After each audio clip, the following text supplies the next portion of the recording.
Hello from Murray's Fly Shop in Edinburgh, Virginia. Today, Brandon's going to show us how we use the EP articulated brush set to tie a Gamechanger.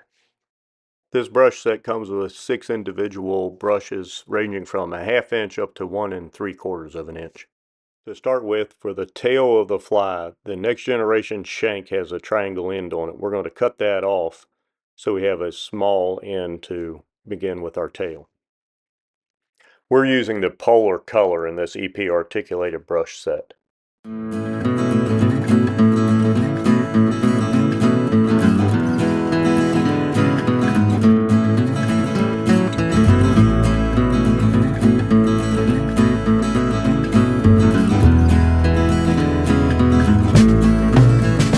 You're going to put a lot of time and effort into building these flies. I like to use a little bit of head cement just to add to the durability.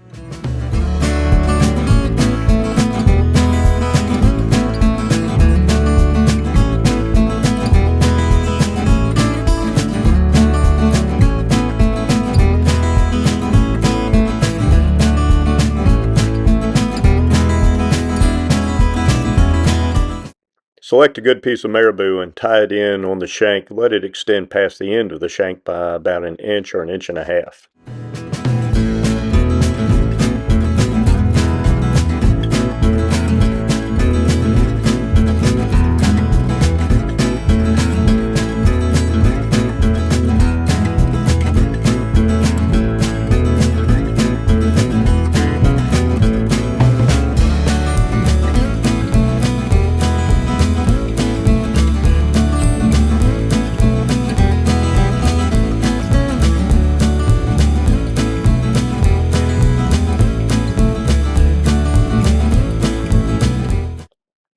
We're going to start with the narrowest brush for the tail section of the fly. In this particular picture, that is letter A.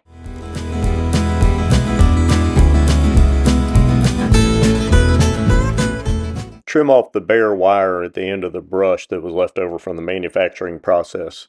This allows your material to start building right away after you tie it in.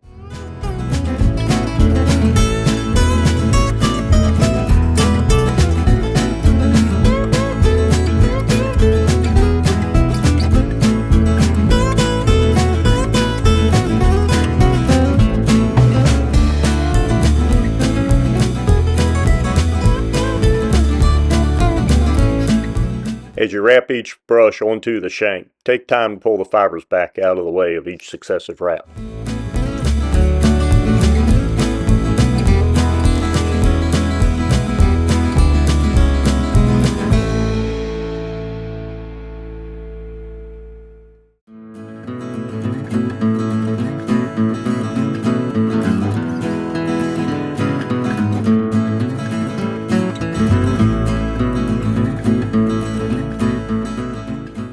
This is a time-consuming process, but by turning your vise or only wrapping 1/4 of a turn at a time, you're going to end up with a much more full-looking fly at the end.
piece of wire, so don't use your best fine pointed dry fly scissors.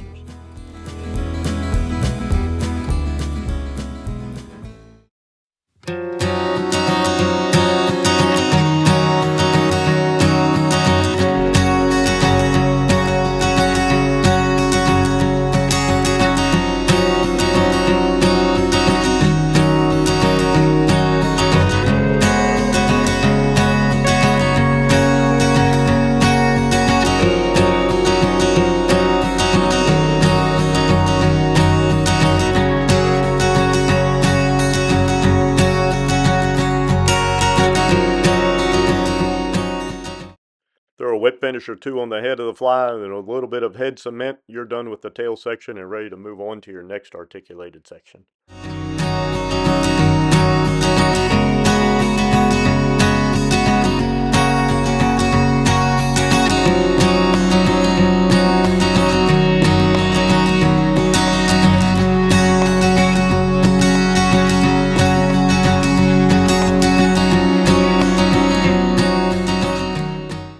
On these next generation articulated shanks, there's a triangle shaped end and a round shaped end. You want the triangle shaped end to be attached to the eye of the previous articulated shank. If you're using a different brand of articulated shank, typically only one end is open to place through the eye of the previous articulated section.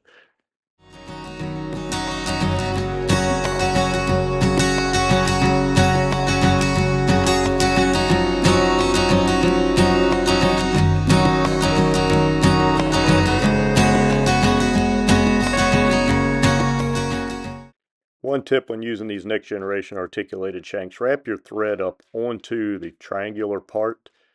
Let the thread build up about halfway onto that triangular part. That gives you a little bit tighter tie-in point with your material in the next section, which reduces the gaps in between each of these articulations.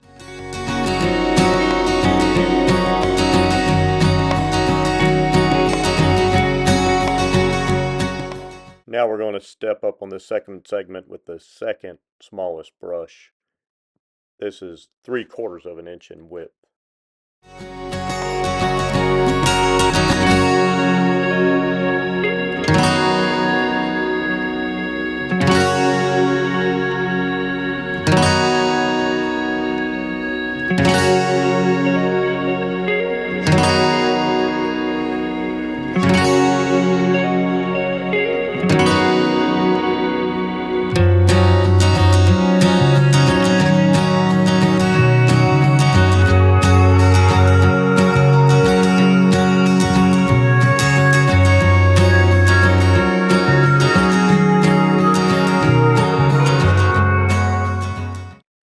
After you have your brush tied in, you repeat the process we did on the tail section by pulling the fibers back and slowly working your way toward the head of the shank.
After you free those fibers, go ahead and attach your third articulated section. And once we're ready to do this, we're going to reuse letter B, the brush size, which is the 3/4 inch wide brush. You could step up to the next size up. For the size fly we're tying here, this seems to work very well.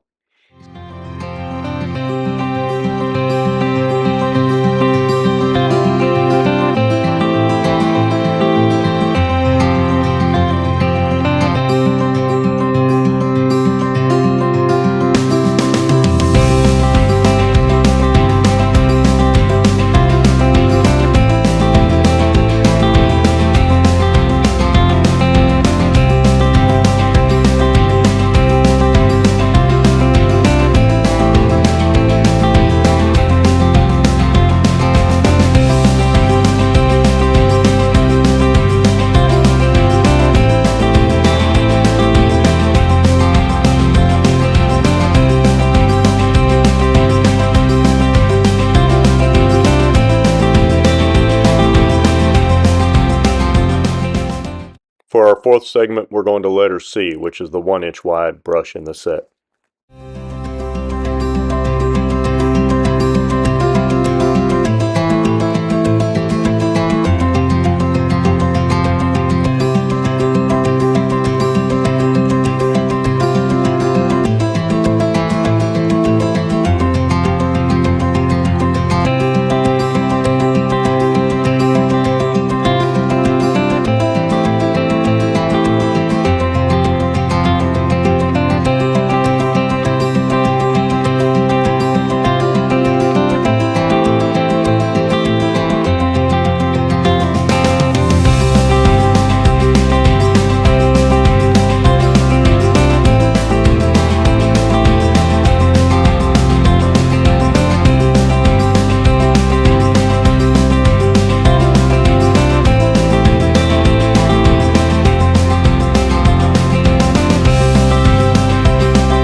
Now we're going to cut the end off of our fifth and final segment.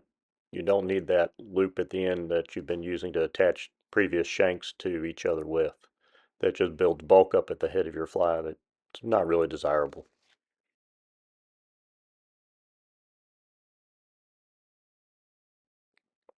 We're going to tie some weight on the upper part of the bend of the hook. The reason we're doing this is to give it a little bit of a keel to keep that hook down, keep the fly oriented correctly as it's swimming through the water. Not so much to give the fly weight to sink. Oftentimes we're fishing this on an intermediate sink tip or a heavier fly line to help the fly get down in the water column. Of course, that's dependent on the water depth and how active the fish are.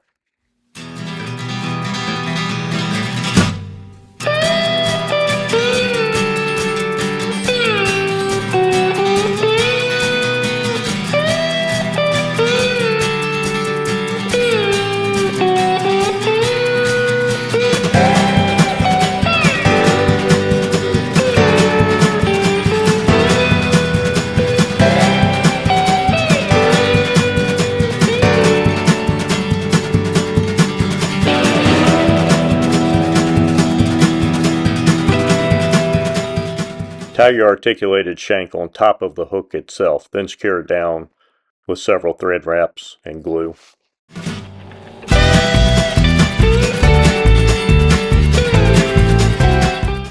We want to get this segment securely fastened to the shank of the hook.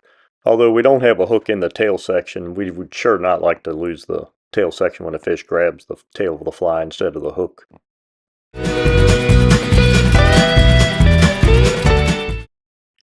Now we're moving up to letter D, the 1 1/4 inch wide brush in this set. You'll notice that we did not use letter E or F. Those two brush sizes will work on this fly, but we're wasting more material than we need to. This size fly doesn't require that much material.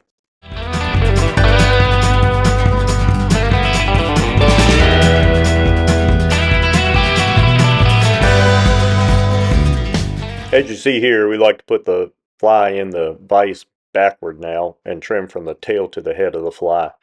This just gives you somewhere to help hold the fly still while you're trimming it. Trimming from the head of the fly to the tail of the fly with this material doesn't work as well as trimming from the tail to the head, just because of how the material was wrapped on the fly.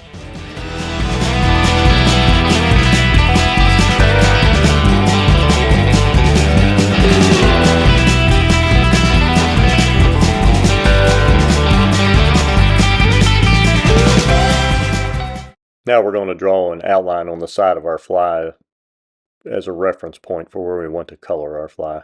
We like using the Chartpak markers. They don't seem to bleed out quite as quickly in the water.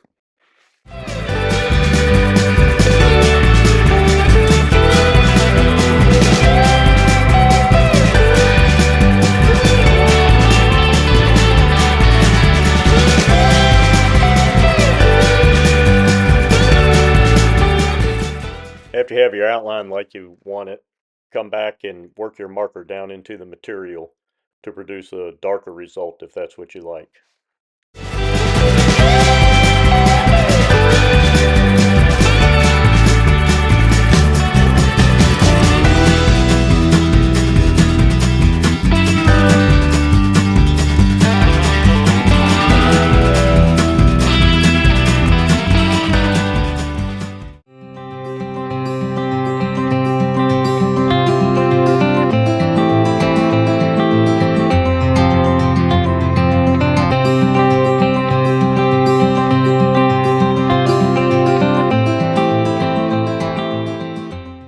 We listed the materials in the description at the bottom of this video. Hit that like button. Give us a call if we can help you in any way. Thank you for watching.